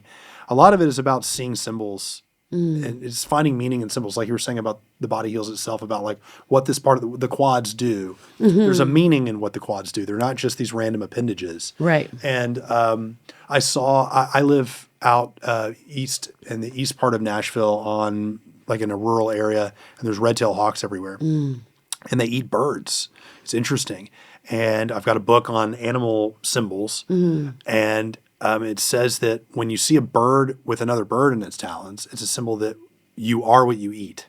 Like that's what nature's trying to tell you in that moment. And like, so be careful and I think that to me, that means like in general, what am I consuming? Right. Like, am I looking at slop, you know, like, or am I creating or whatever? And so, yeah, it's an interesting thing again, because like we have the one thing, it's like, what do you eat? And that does kind of affect the way I feel is totally different. Once I started like trying to change my body composition really was how things really started. Was like, I just wanted to lose weight in a sensible way. And then now it's like, oh man, how good can I feel? Right. Yeah. Yeah. And it's not only what you eat, it's like what you're consuming with your eyes, what you're like, what Ears, you're for watching me, is and a big ears. thing. Yeah. Exactly. Just constant noise and words coming in. It's not good for me. Yeah. And that's where the focus of the mind, like choosing, being able to choose what you focus on and then maintaining focus. That's where the personal responsibility to bring it all back comes in.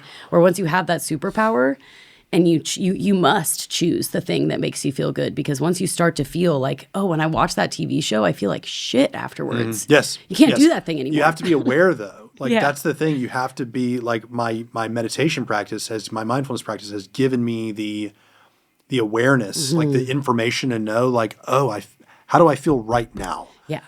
Terrible. Like, what did I just do? I looked at YouTube for 6 hours today. Yeah. I got no dopamine left. Like, of course I feel terrible. I didn't interact with a person. I didn't touch grass. I didn't, Right. like, I didn't get any so much sunshine. I'm like Nosferatu in my apartment, watching things in the dark, which is what I like to do because I'm a purist and I don't like glare. I mean, it's just, it is, it's like, can't have glare in here. What is this?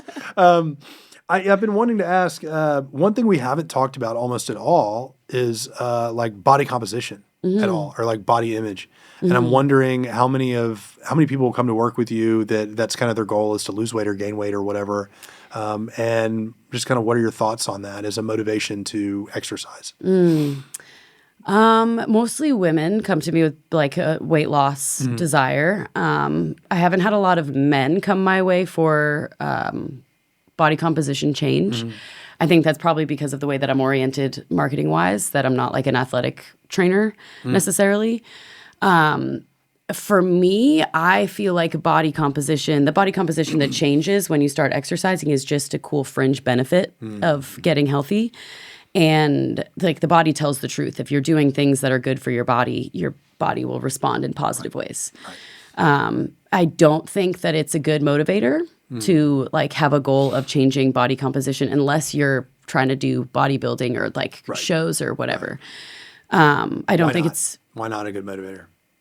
Because that type of person that enjoys the counting of macros, the science behind it is a very specific makeup of person, athlete, versus the average human that just wants to feel good, doesn't give a flying flip about that.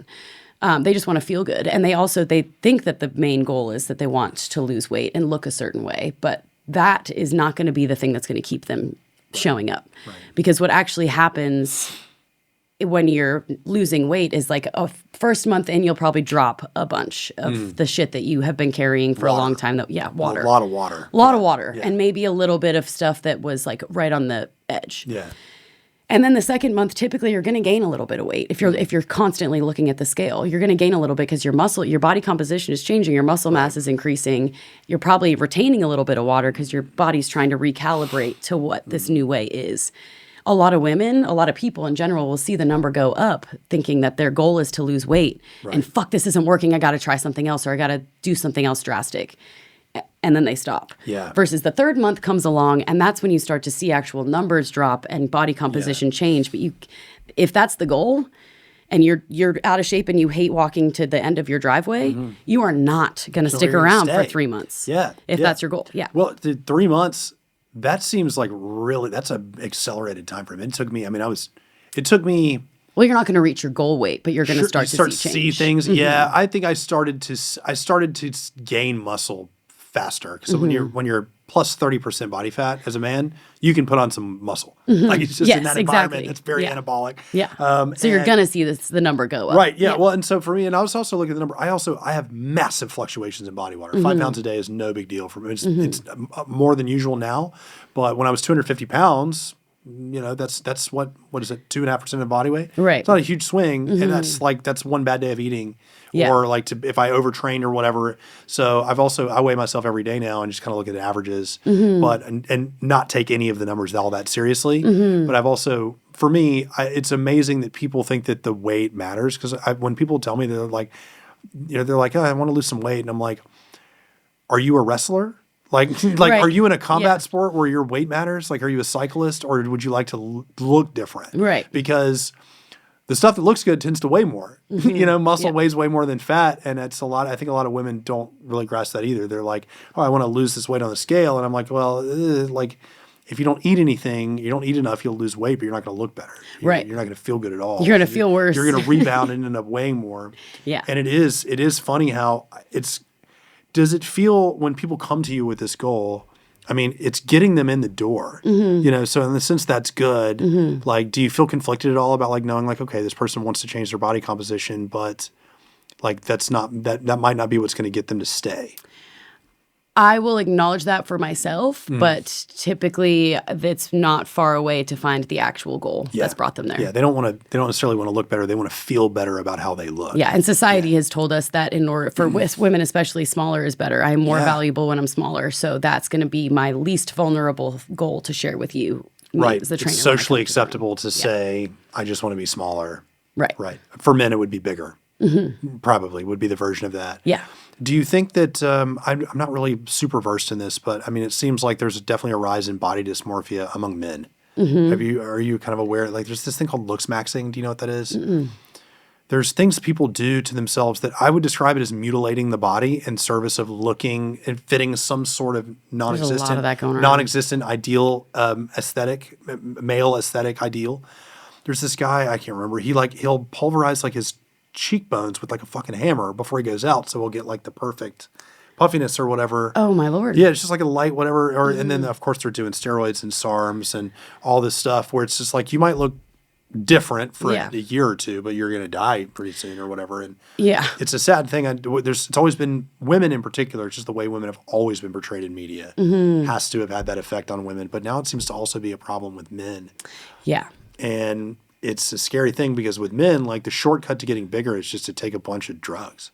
Right. And there's also a massive testosterone issue in men. I know. So that's the correlation of those two things, that we're like artificially trying to get this thing when like actually the goal that we're looking for, the reason why men are longing to be bigger is actually because their systems are like, no, we need more testosterone in our systems. Yeah. Yeah. That's interesting. That the drive to just want to feel bigger and stronger or whatever is really just like a hormonal imbalance. Yeah. Do you have any idea what do you think might be causing that for men, like the testosterone? Many things. I mean, food and water is a big one. The fact that there's so much birth control in our water systems. Just estrogen in the water. All drinking that. I don't drink any water, tap water either. Like, because the only thing I really do still do is testosterone replacement therapy, and that's probably a thing for me.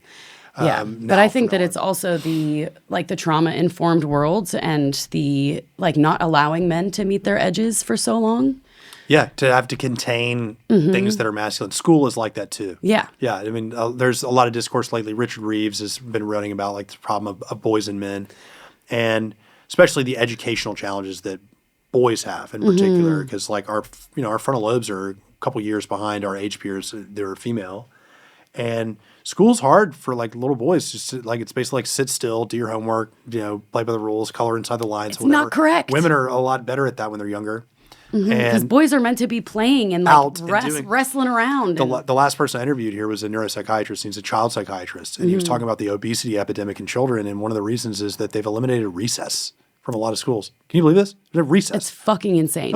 I'm furious. It's like they need 15 more minutes of reading. And I'm like, that 15 minutes will be a waste of time. They're if they're just not mad moving. that they're not outside. Yeah, they don't understand like the science also of neuroplasticity. I mean, for me, meditation was one of the things that kept me going with my fitness change because I would work out so that I could immediately meditate. Yeah. You know, while my brain was still soft and plastic. And it did make a difference a lot.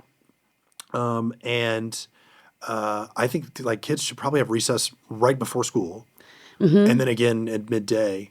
Yeah. It is interesting. I'm from Louisiana.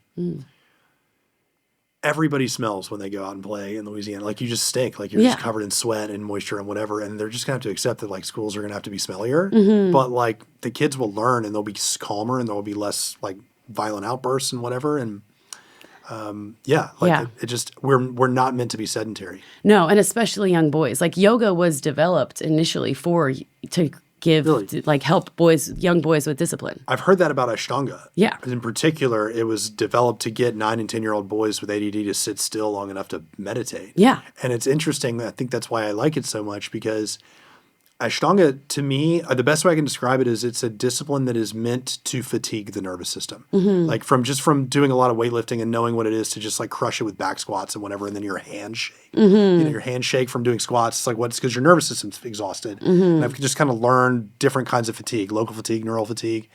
And what I get after Ashtanga is neural fatigue. My whole body, my nervous system is exhausted. Yeah. And you become the uncarved block. Oh my God, I just sit still for like ever. That's all I'm able to do, basically.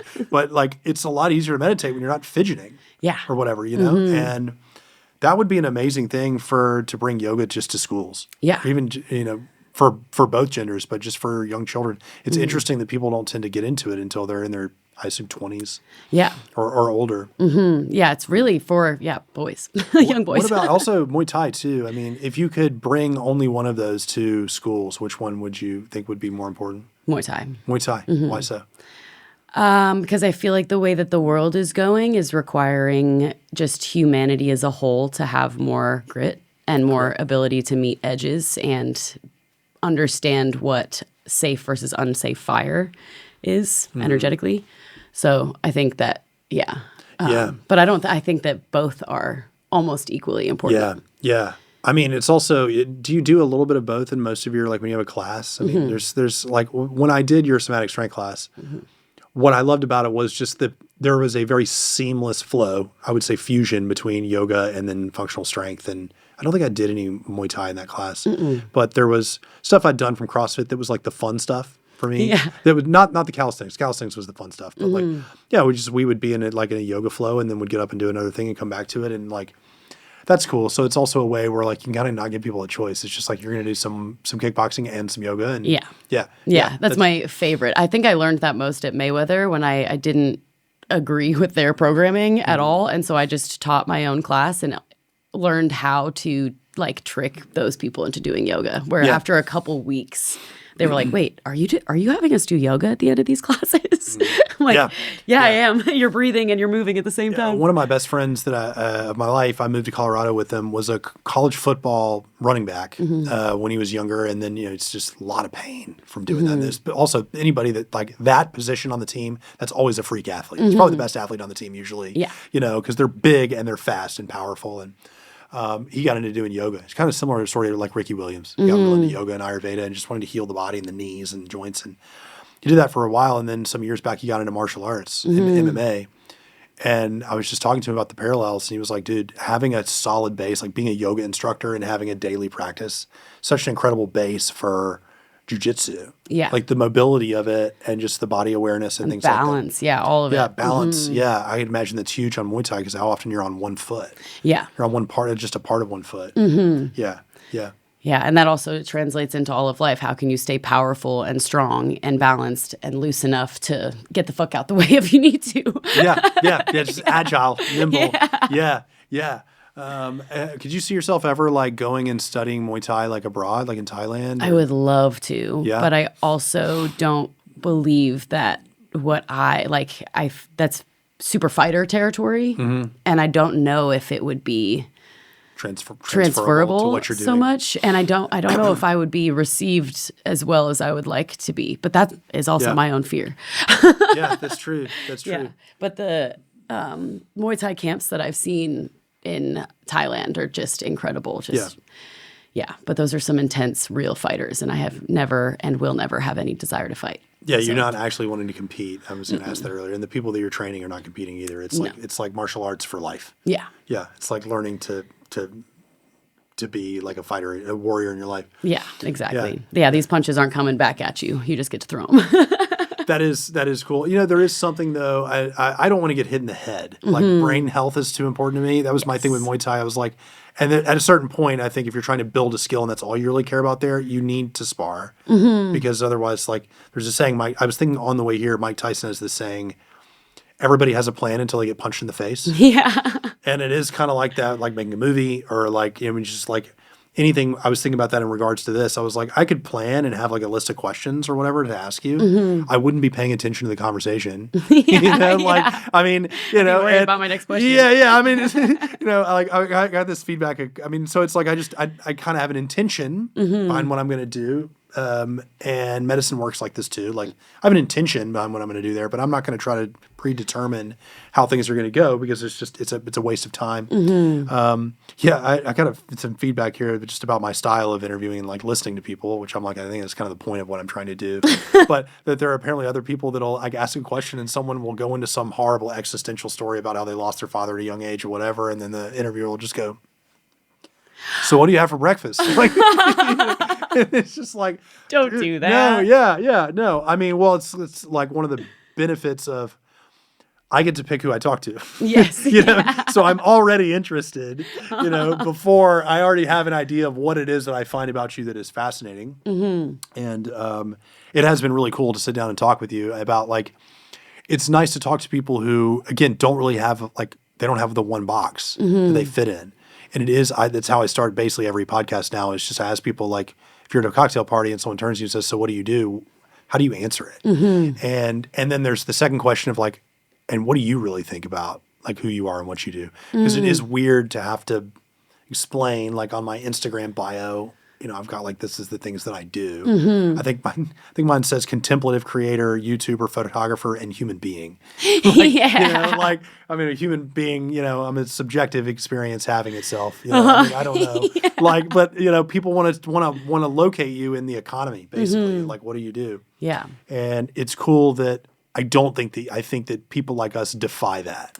Yeah. Like you could be like, yeah, I'm a martial artist and a yogi. Okay. But like. And a filmmaker. And and like, yeah, I mean, the stuff that you do is amazing. But also like what you do, the mental health seems like such an important part, like the foundation of what you're doing. And the fitness and the yoga and the Muay Thai like seem to be just avenues to get you there, modalities, conduits. And that's a cool thing because there's probably more conduits you could add and will add. I'm sure over time you're going to just nerd out about the next thing because you're ADD.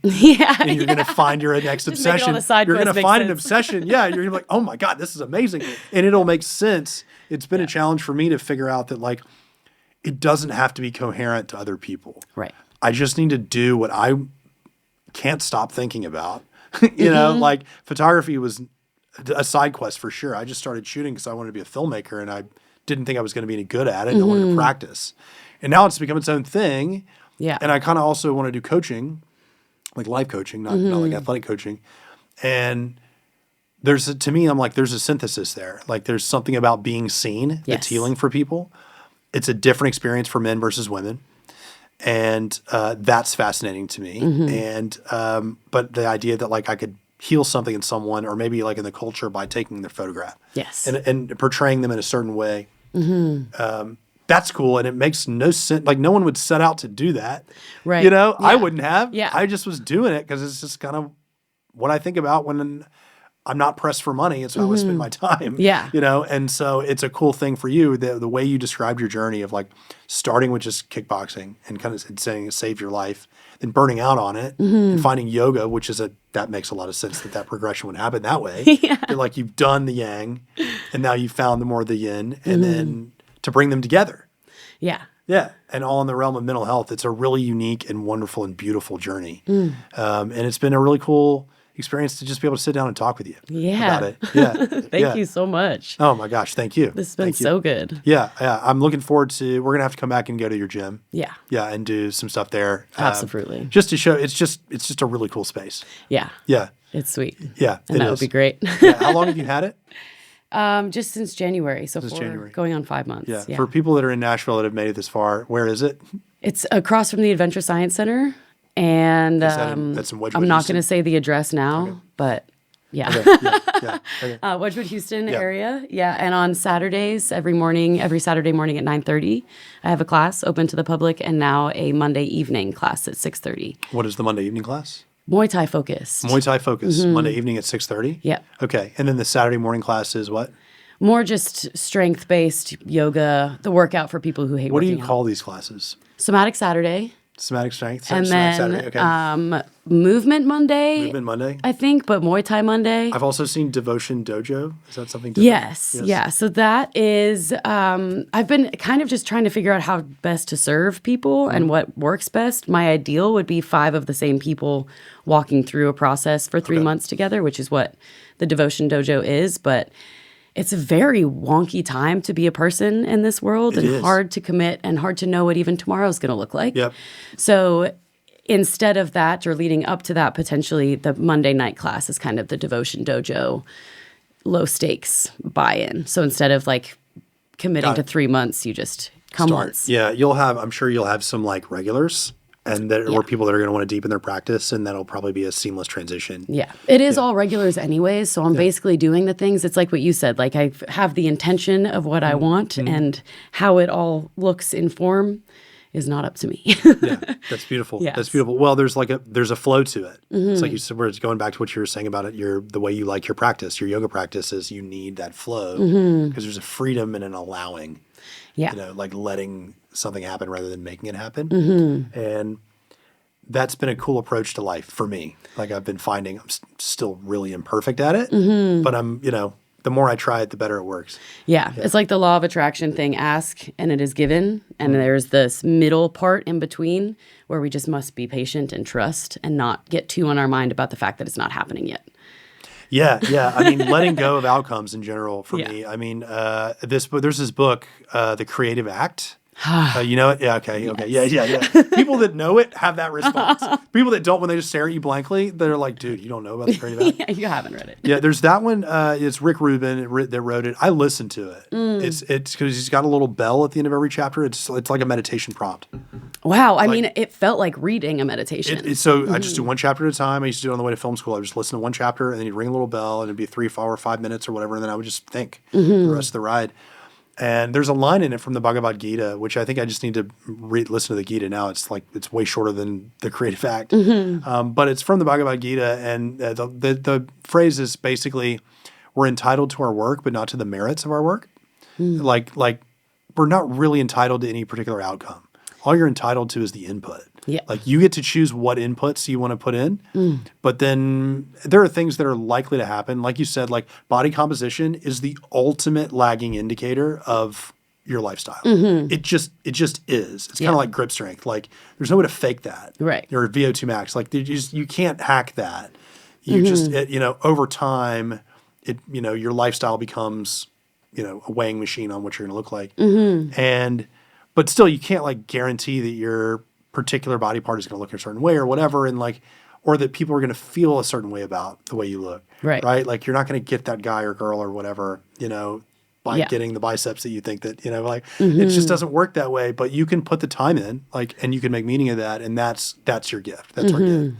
And that was a big takeaway I took from the Creative Act was the less I think about the result of what I'm doing, the better the results are. Yes. Especially with art, because if you're trying to make it for other people, or you're trying to build or create something so that other people will like it or give you money or give it a certain result, it ends up being really watered down and uninteresting. And you're not really saying anything bold at that point. And that's how my criticism, a lot of modern cinema, especially in the last 10 years, has been what I call factory filmmaking.